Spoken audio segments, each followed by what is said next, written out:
Hello and welcome back to the channel for another video. So tonight we'll be having a weekly analysis before going into this trading week. So we'll go over some things to keep in mind in order to make the most out of this week and protect our capitals.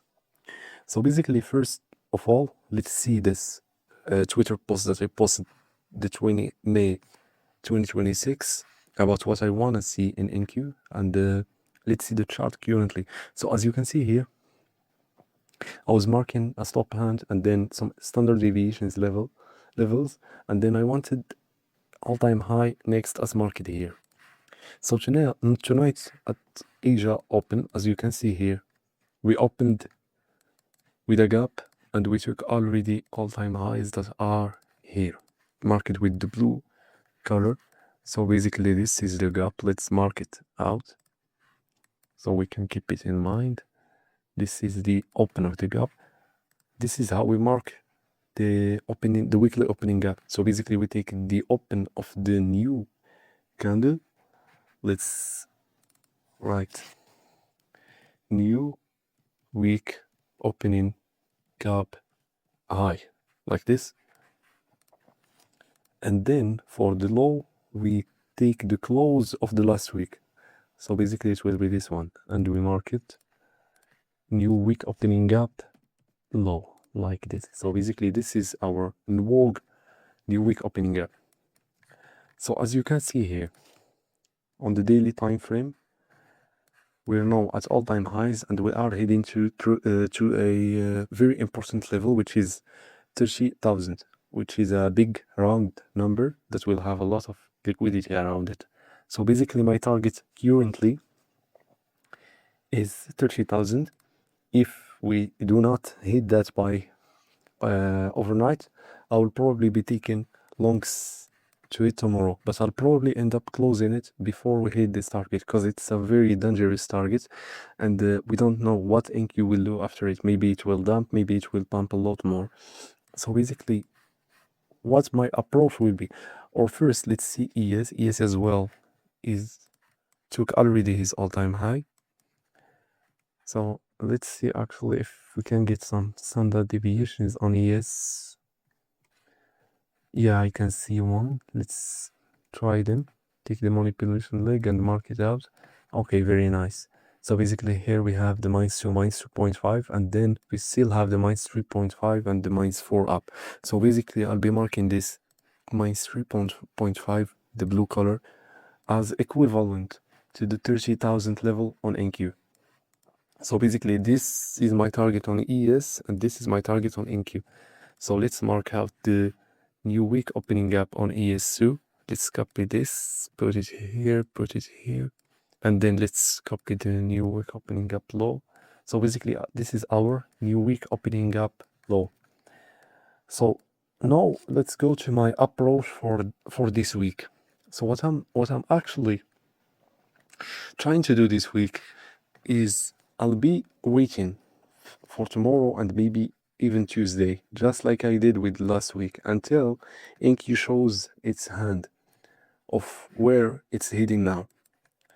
And I'll prefer if we actually go down and retrace to the new week opening gap or below it, and then we come back higher. So wait, let me find the tool. Yeah, this is the tool. So what I prefer basically is to see NQ reach the 30,000 level and then retrace back to the new week opening gap or below the new week opening gap, and then for the rest of the week we head higher.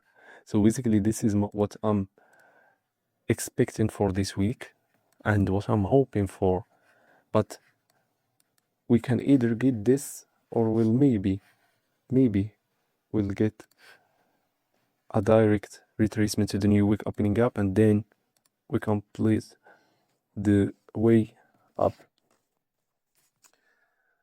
And so I guess my idea is clear now. Wait, let me mark my weekly open here too. Let's remove actually this new week opening gap from here, let's decide the weekly open ID.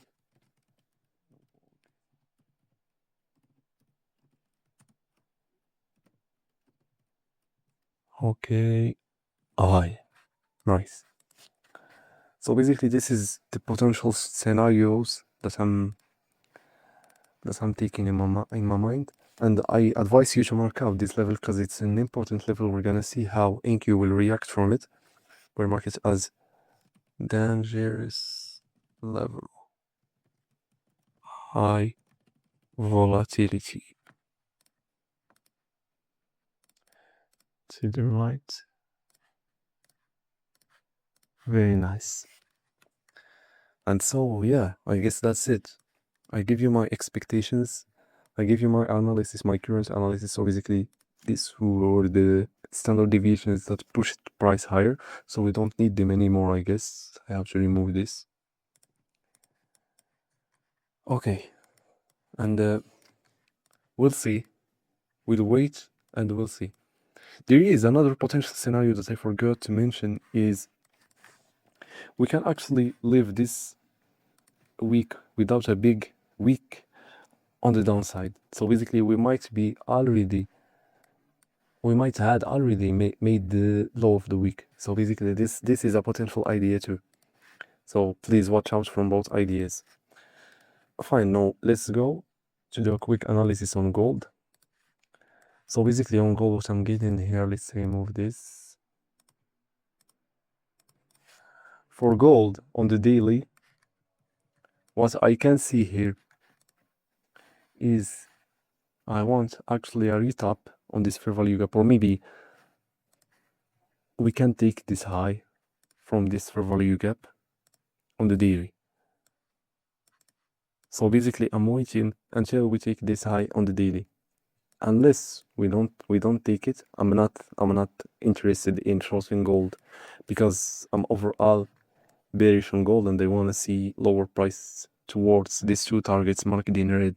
So basically I won't be interested in longs and I prefer shorts. So basically I'd like to see a stop hand here on this daily fair value gap, maybe a retracement of the weekly candle. Yeah, maybe we can even touch this weekly order block here. Let's mark it up too, because it's an important level and we might see a reaction from there. So yeah, so my expectations for gold movement is we can maybe go higher, take the high that tapped into the fair value gap, then make a reaction like as we're going to dump, and then we go another time to sweep to touch the weekly order block here, and then we dump straight up to this low. So basically this is my expectations for gold at the moment, and we'll see. So I guess that's all for our weekly analysis, and thank you for watching. See you on the next video.